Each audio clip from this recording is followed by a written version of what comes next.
ورحمۃ اللہ وبرکاتہ۔ الحمد للہ نحمده ونستعینه ونستغفره ونؤمن به ونتوکل علیہ ونعوذ باللہ من شرور انفسنا ومن سیئات اعمالنا من يهده الله فلا مضل له ومن يضلل فلا هادي له واشهد ان لا اله الا الله وحده لا شريك له واشهد ان محمدا عبده ورسوله اما بعد فاعوذ بالله من الشیطان الرجیم بسم اللہ الرحمن الرحیم فاذا قرأت القرآن فاستعذ بالله من الشیطان الرجیم وقال النبی صلی اللہ علیہ وسلم كل امر ذی بال لم يبدأ فیہ ببسم اللہ فهو اقطع او کما قال صلی اللہ تعالی علیہ وسلم۔ آج کے درس قرآن میں دو باتیں عرض کرنی ہیں۔ پہلی بات تعوذ یعنی اعوذ باللہ من الشیطان الرجیم کے بارے میں، اور دوسرا تسمیہ یعنی بسم اللہ الرحمن الرحیم کے بارے میں عرض کرنا ہے۔ تعوذ اعوذ باللہ من الشیطان الرجیم پڑھنا یہ صرف قرآن کے ساتھ خاص ہے۔ جب بھی قرآن کو شروع کیا جائے گا تو اعوذ باللہ من الشیطان الرجیم پڑھا جائے گا، قرآن کے علاوہ کسی اور عمل کے ساتھ یہ نہیں ہے۔ اس لیے کہ اللہ فرماتے ہیں فَإِذَا قَرَأْتَ الْقُرْآنَ فَاسْتَعِذْ بِاللَّهِ مِنَ الشَّيْطَانِ الرَّجِيمِ، کہ جب تم قرآن پڑھنے لگو تو شیطان مردود سے پناہ لے لیا کرو، تاکہ شیطان تمہیں دھوکے میں نہ ڈالے، شک میں نہ ڈالے، اس لیے کہ تم وہ کتاب پڑھنے جا رہے ہو جو ذالک الکتاب لا ریب فیہ، اس کتاب کے اندر کوئی شک و شبہ نہیں ہے۔ اور شیطان کا کام کیا ہے؟ الذی یوسوس فی صدور الناس، کہ شیطان انسان کے دلوں میں وسوسہ ڈالتا ہے، اور یہ وسوسہ جب بڑا ہو جائے تو کفر کی حد تک پہنچتا ہے۔ اس لیے کہا کہ پہلے شیطان سے پناہ مانگ لو تاکہ شیطان تم سے دور ہو جائے۔ شیطان دور ہو گیا، اور شیطان کے بہکاوا نفس سے زیادہ خطرناک ہے۔ تو نفس تو انسان کے اندر ہے، لیکن شیطان تو نظر نہیں آ رہا۔ جو اس کے اندر سے خیال آئے گا، نفس کی خیال ہوگا، اس کو تو وہ پھر بھی سمجھ سکتا ہے کہ میری اپنی خواہش ہے، میری اپنی چاہت ہے۔ لیکن شیطان جو دل میں وسوسے ڈال رہا ہے کہ یہ دیکھو یہ بات غلط ہو سکتی ہے، اس کا کیا پروف ہے، اس کا کیا ثبوت ہے، تو وہ تھوڑا تھوڑا شک شیطان ڈال کے قرآن میں شک پیدا کرتا ہے۔ اس لیے کہا شیطان سے پناہ مانگو تاکہ شیطان شکوک و شبہات میں تمہیں مبتلا نہ کر سکے۔ اور جب شیطان سے پناہ ہو گئی، اب اس کے بعد جو قرآن کو پڑھے گا تو قرآن اس کے لیے ہدایت کا سامان ہوگا، اور قرآن سے اس کو ہدایت ملے گی، اور قرآن سے اس کو رہنمائی ملے گی۔ ورنہ قرآن کے بارے میں اللہ نے کیا کہا کہ اسی قرآن سے ہم لوگوں کو گمراہ بھی کر دیتے ہیں۔ وہ وہی لوگ ہوتے ہیں جو قرآن کو شک کی نگاہ سے پڑھتے ہیں، شکوک کی نگاہ سے پڑھتے ہیں۔ یہ شک ہوتا ہے کہ یہ اللہ کا کلام ہے بھی کہ نہیں ہے، تو جب شک آیا تو وہ ہدایت کا راستہ ان کے لیے بند ہو جاتا ہے، اور جب ہدایت کا راستہ بند ہوتا ہے تو گمراہی کا راستہ کھلتا ہے۔ اس لیے کہ شیطان سے پناہ مانگ لو۔ اور یہ میں نے عرض کر دیا اعوذ باللہ من الشیطان، دنیا میں بہت سارے نیک کام ہیں، لیکن ان سارے کاموں کے لیے بسم اللہ الرحمن الرحیم کا حکم ہے، اعوذ باللہ پڑھنے کا حکم نہیں ہے۔ یہ صرف قرآن کے پڑھنے کے ساتھ خاص ہے۔ اگلی بات یہ سمجھنے کی ہے کہ جب قرآن ہم اور آپ پڑھیں گے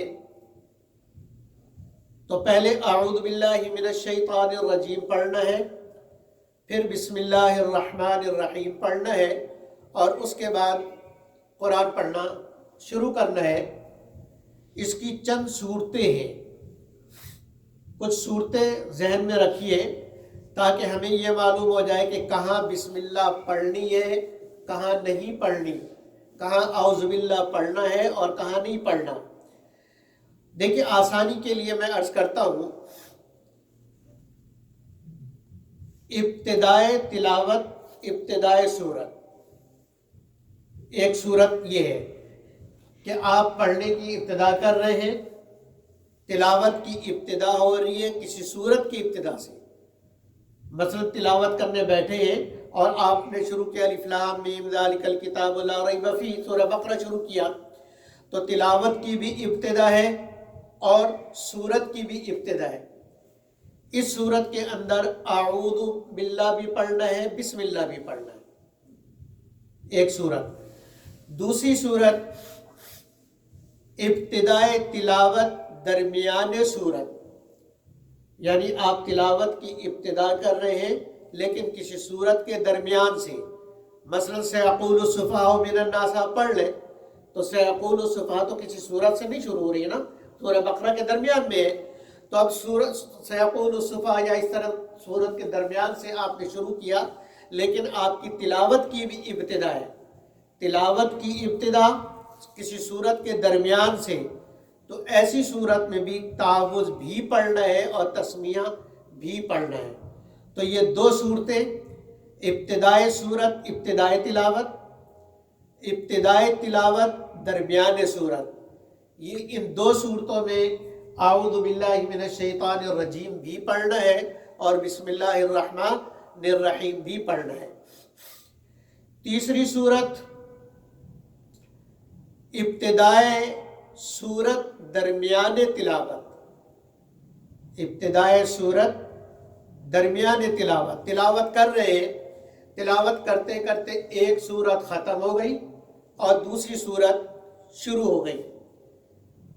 آپ نے سورہ بقرہ ختم کی، وَانصُرْنَا عَلَى الْقَوْمِ الْكَافِرِينَ، سورہ بقرہ ختم، اب سورہ آل عمران آپ نے شروع کرنا، الف لام میم اللہ لا الہ الا هو الحی القیوم، تو اب ان دو صورتوں کے درمیان صرف بسم اللہ پڑھنی ہے، اعوذ باللہ نہیں پڑھنی۔ تین صورتیں سمجھ آ گئی۔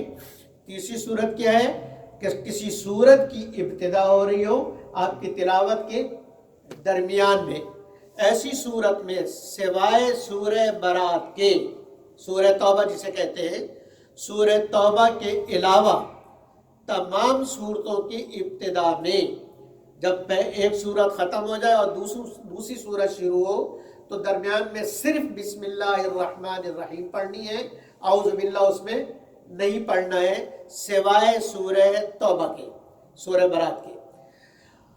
جب سورہ انفال ختم ہو اور سورہ انفال ختم ہو کے جب سورہ برات شروع کریں گے اس دوران بسم اللہ نہیں پڑھنی، ان دونوں صورتوں کے درمیان بسم اللہ نہیں پڑھنی۔ آپ قرآن میں بھی دیکھیں گے ان دونوں صورتوں کے درمیان بسم اللہ لکھی ہوئی نہیں ہوتی ہے، وجہ اس کی یہی ہے کہ اس میں یہاں پہ بسم اللہ منقول نہیں ہے، تو جہاں پہ بسم اللہ منقول نہیں ہے اس کو ویسے ہی رکھا گیا۔ اور بعض علماء نے وجہ یہ بتائی ہے کہ دونوں صورتوں کا مضمون تقریباً ایک جیسا ہے، تو اس لیے اس میں شک ہے کہ یہ ایک ہی صورت ہے، یہ یہاں پہ صورت الگ ہو گئی ہے، تو چونکہ وہ پکی بات نہیں ہے اس لیے وہاں پہ صورت تو لکھ دیتے ہیں، نام لکھ دیتے ہیں، لیکن بسم اللہ وہاں پر نہیں لکھتے ہیں۔ تو جب اگر تلاوت کی ابتدائی سورہ برات سے ہو رہی ہے، براءۃ من اللہ ورسولہ سے ابتدا کر رہے ہیں تلاوت کی، تو پھر تو اعوذ باللہ بھی پڑھنا ہے، بسم اللہ بھی پڑھنا ہے۔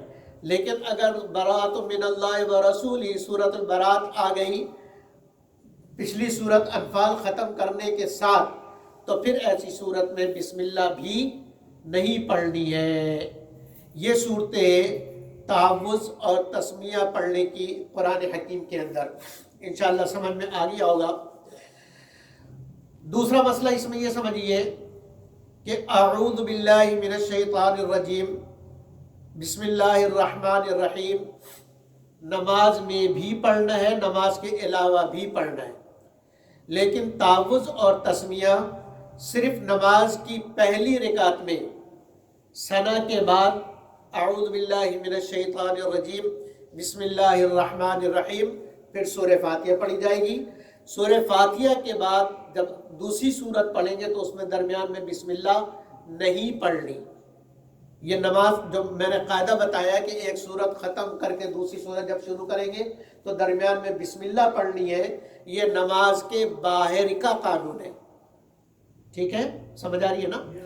نماز کے اندر جب سورہ فاتحہ ختم ہوئی اور دوسری صورت آپ نے شروع کی تو اس دوران بسم اللہ نہیں پڑھنی ہے۔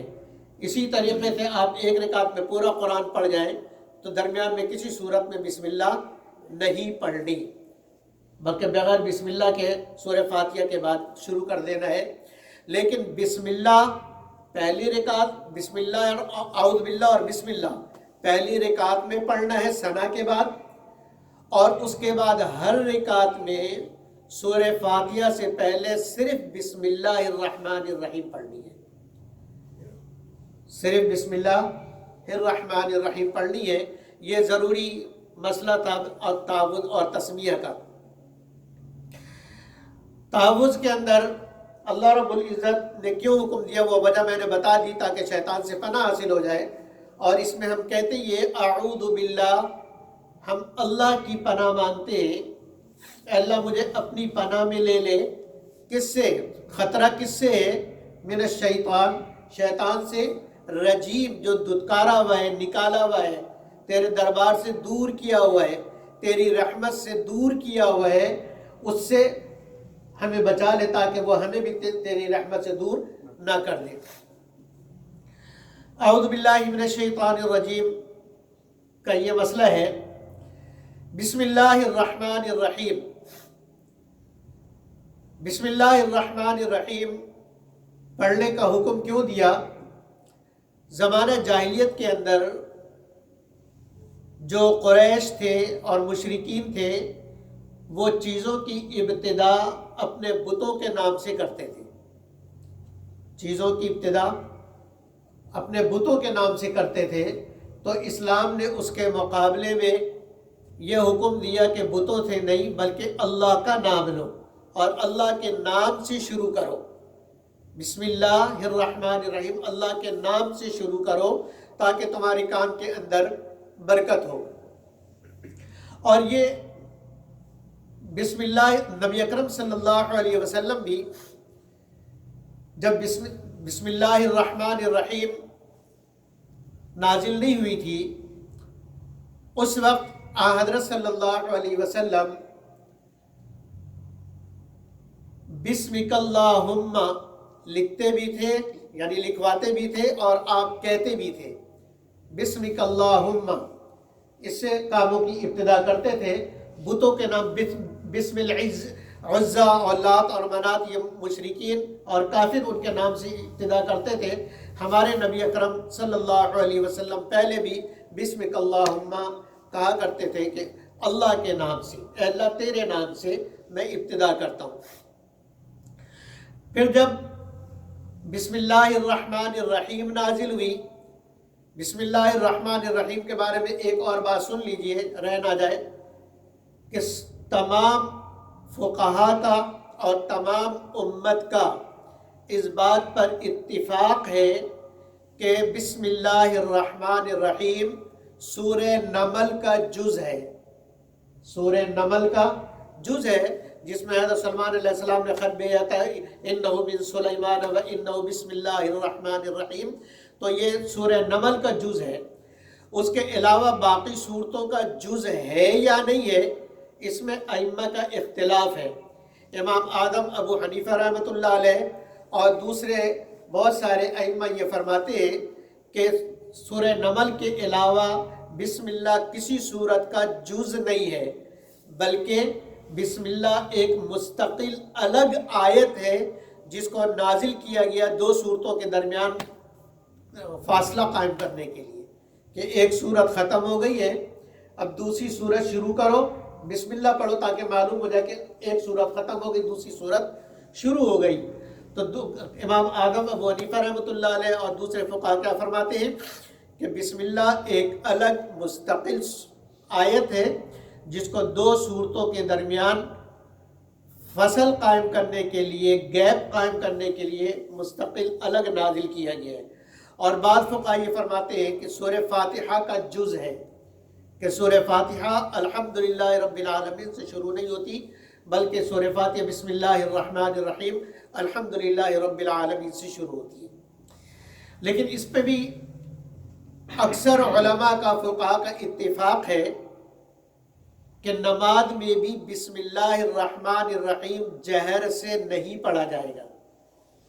جو حضرات یہ کہتے ہیں کہ بسم اللہ الرحمن الرحیم سورہ فاتحہ کا جز ہے، وہ بھی یہ کہتے ہیں کہ زور سے نہیں پڑھا جائے گا، نہ جہری نماز میں اور نہ سری نماز میں۔ آہستہ سے بغیر آواز کے بسم اللہ اعوذ باللہ اور بسم اللہ پڑھ کے پھر الحمدللہ رب العالمین سے ہی جو ہے وہ تلاوت شروع کی جائے گی۔ اگلی بات تفسیری طور پر یہ سمجھ لیجئے کہ بسم اللہ اس میں 3 لفظ ہے، با، اسم اور لفظ اللہ۔ حضرت علی رضی اللہ عنہ کا ارشاد ہے، انہوں نے ارشاد فرمایا کہ پورا تمام کتابوں میں، اللہ کی آسمانی کتابوں اور صحیفوں میں جو کچھ تھا وہ سب اللہ نے قرآن میں عطا فرما دیا، ہمیں دے دیا، اور پورے قرآن میں جو کچھ بھی ہے، جتنے قسم کے مضامین ہیں، وہ سارے مضامین سورہ فاتحہ کے اندر موجود ہے۔ اور پھر فرمائے کہ سورہ فاتحہ کے اندر جو کچھ بھی ہے وہ سارا کا سارا بسم اللہ الرحمن الرحیم میں موجود ہے۔ اور آگے عجیب بات کہی کہ پورے بسم اللہ الرحمن الرحیم میں جو کچھ بھی ہے وہ بسم اللہ کی با کے اندر موجود ہے، بسم اللہ کی با میں موجود ہے۔ تو کیا مطلب ہوا کہ پورے قرآن کا خلاصہ، نچوڑ، لب لباب بسم اللہ کی با ہے، بسم اللہ کی با ہے۔ کس طرح؟ با عربی اعتبار سے بہت سارے معنوں کے لیے استعمال ہوتی ہے۔ جہاں در با آ جائے تو اس کے بہت سارے معنی ہوتے ہیں۔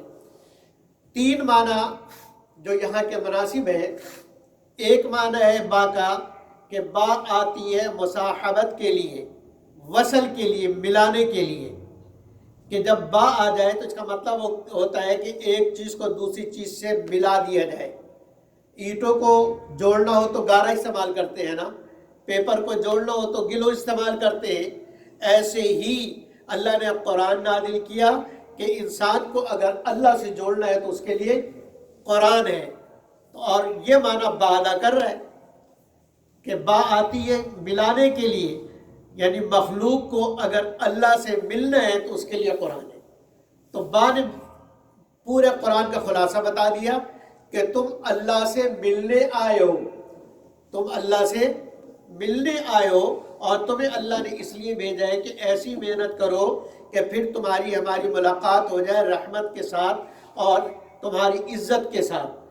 اور با یہ معنی پورا ادا کر رہا کہ مخلوق کو خالق سے ملانے کے لیے قرآن آیا ہے، اور با یہ بتا رہا کہ ملانے کے لیے آیا ہے۔ اور یہی بات حضرت ربیع ابن عامر رضی اللہ عنہ نے جب وہ بادشاہ رستم کے دربار میں پہنچے اور بادشاہ نے ان سے پوچھا کہ کہاں مدینہ اور کہاں ہمارا ملک، کیوں آئے ہو تم، کس چیز نے تمہیں جو ہے اتنے دور سے نکالا اور جو اتنے لمبے سفر کر کے تم یہاں آئے ہو، آخر اس کی وجہ کیا ہے؟ تو ان کو معلوم تھا کہ ہم تو با والے ہیں۔ ہم کون والے ہیں؟ با والے ہیں۔ تو انہوں نے کہا ان اللہ ابتعثنا، ہم آئے نہیں ہیں، اللہ نے ہمیں بھیجا ہے، اللہ نے ہمیں بھیجا ہے۔ کیوں بھیجا ہے؟ لنخرج العباد من عبادت العباد الى عبادت رب العباد، کہ ہمیں تو اللہ نے اس لیے بھیجا ہے کہ ہم لوگوں کو لوگوں کی غلامی سے نکال کر اللہ کی غلامی میں لیں، من جور الادیان الى عدل الاسلام، لوگوں کو دینوں کے جرم، جبر اور ظلم سے نکال کر باطل دینوں کے، جس کو تم لوگوں نے دین بنایا ہوا ہے، ان باطل دینوں سے نکال کر اسلام کے عدل میں لے آئے، اور من ضیق الدنیا الی وسعت الآخرہ، کہ تمہیں دنیا کی تنگی سے نکال کر آخرت کی وسعت کی طرف لے جائے۔ اس لیے اللہ نے ہمیں بھیجا ہے کہ ہم تمہیں نکال کے اللہ سے ملا دیں، اور یہی معنی بات ادا کر رہا۔ تو حضرت علی رضی اللہ عنہ کا یہ قول بڑا خوبصورت ہے کہ سارے قرآن کا خلاصہ بسم اللہ کی با میں ہے۔ تو میں عرض کر رہا تھا کہ با کا ایک معنی مصاحبت، ملانا، دوسرا معنی ہوتا ہے با تبریک کے لیے، برکت کے لیے، یعنی کسی چیز سے جب برکت حاصل کرنا ہوتا ہے تو عرب لوگ درمیان میں با لگا دیتے ہیں۔ اور تیسرا معنی استعانت، مدد حاصل کرنے کے لیے۔ کتبت بالقلم، میں نے قلم کی مدد سے لکھا، انگلی سے تو نہیں لکھ سکتے نا، تو وہاں با استعانت کے لیے۔ یہاں تینوں معنی آ رہا ہے۔ بسم اللہ، اللہ کے نام کے ساتھ، مصاحبت کا معنی ہو گیا ملانے کے معنی میں کہ اللہ کے نام کے ساتھ، مدد حاصل کرنے کے معنی میں بسم اللہ، اللہ کی مدد کے ساتھ، برکت تبریک کا معنی بسم اللہ، اللہ کے نام کی برکت کے ساتھ۔ ٹھیک ہے، یہ تینوں معنی بسم اللہ کے ساتھ ہے۔ اسم کے معنی نام کے ہیں، بسمی یعنی نام کے ساتھ۔ کس کے نام کے ساتھ؟ اللہ، اللہ کے نام کے ساتھ۔ اللہ کیا چیز ہے؟ لفظ اللہ کیا ہے؟ علماء یہ فرماتے ہیں لفظ اللہ ہوا اسم لواجب الوجود المستجمع لجمیع صفات الکمال و صفات الربوبیت و الوہیت واحد لا نظیر لہ، کہ اللہ اس ذات کا نام ہے جو واجب الوجود ہے۔ واجب الوجود کا مطلب یہ کہ جس کو کسی نے پیدا نہیں کیا، جس کو کسی نے بنایا نہیں، جو خود بخود ہے، اپنی ذات میں خود بخود ہے، کسی نے اس کو بنایا نہیں۔ ذات واجب الوجود المستجمع لجمیع الصفات والکمال، کہ جس کے اندر تمام کمال کی صفات موجود ہیں، وصفات ربوبیتی، اور رب ہونے کی تمام خصوصیات اس کے اندر موجود ہیں۔ تو نام اللہ اس ذات کا نام ہے جو اکیلا ہے اور اس کا کوئی نظیر نہیں۔ اسی وجہ سے لفظ اللہ کا تسمیہ اور جمع بھی نہیں آتا۔ جیسے اللہ اکیلا ہے، اللہ کا تسمیہ کوئی نہیں، اللہ کا جمع کوئی نہیں، ایسی اللہ کے نام کا بھی تسمیہ اور جمع نہیں ہے۔ اللہ کے لفظ اللہ کا تسمیہ اور جمع نہیں آتا ہے، اس لیے کہ یہ نام ہی اس ذات کا جو ہے ہی اکیلا۔ دوسرا لفظ ہے الرحمن۔ رحمان کا معنی ہے عام الرحمہ، وہ ذات جس کی رحمت ہر چیز پر جو ابھی ہے، جو پہلے پیدا ہو چکی، جو اس وقت موجود ہے، جو آئندہ پیدا ہوگی، جتنی مخلوق آ چکی، جتنی مخلوق آ رہی اور جتنی مخلوق آئندہ آئیں گی، ان سب پر جس کی رحمت عام ہو اس کو رحمان کہتے ہیں۔ رحمان کا مطلب عام الرحمت، کافر پر بھی اس کی رحمت، مسلمان پہ بھی اس کی رحمت۔ موسیٰ علیہ السلام اللہ کے نبی، فرعون کو بھوکا مار دیا،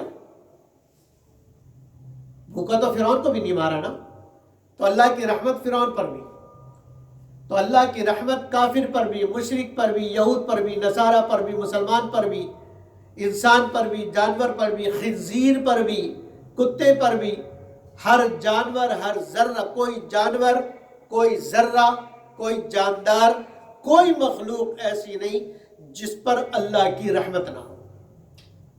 یہ معنی ہے رحمان کا۔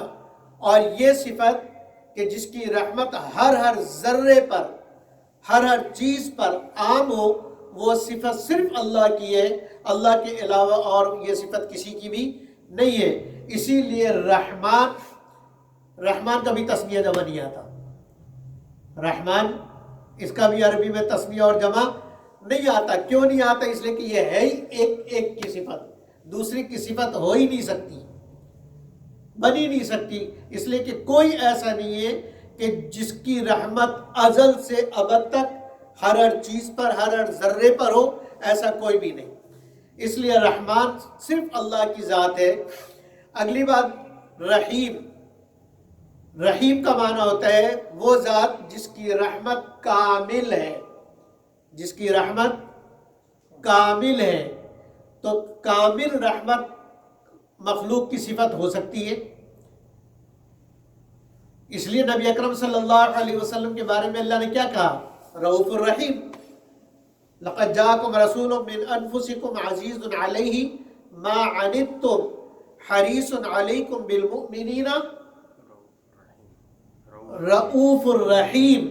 کہ نبی اکرم صلی اللہ علیہ وسلم کو رحیم کہا اس لیے کہ رحیم ایسا ہو سکتا ہے کہ کسی کی رحمت کسی پر مکمل ہو، یعنی اس کی ساری رحمت اس کے لیے ہو، ایسا ممکن ہے. اس لیے رحیم تو مخلوق کی صفت ہو سکتی ہے، رحمان کسی مخلوق کی صفت نہیں ہو سکتی. اس لیے رحمان صرف اللہ کی ذات ہے، اور رحیم نبی اکرم صلی اللہ علیہ وسلم کو بھی اللہ نے رحیم فرمایا. یہی وجہ ہے کہ جس کا نام عبداللہ ہو، ہمارے یہاں نام شارٹ کرنے کا بڑا رواج ہے نا، کسی کا نام عبداللہ ہو یا عبد الرحمن ہو، ان دونوں ناموں کے ساتھ ساتھ عبد ہٹا کر کہنا حرام ہے. عبد الرحمن کو رحمان صاحب گناہ حرام ہے، کیونکہ رحمان وہ ہو ہی نہیں سکتا ہے.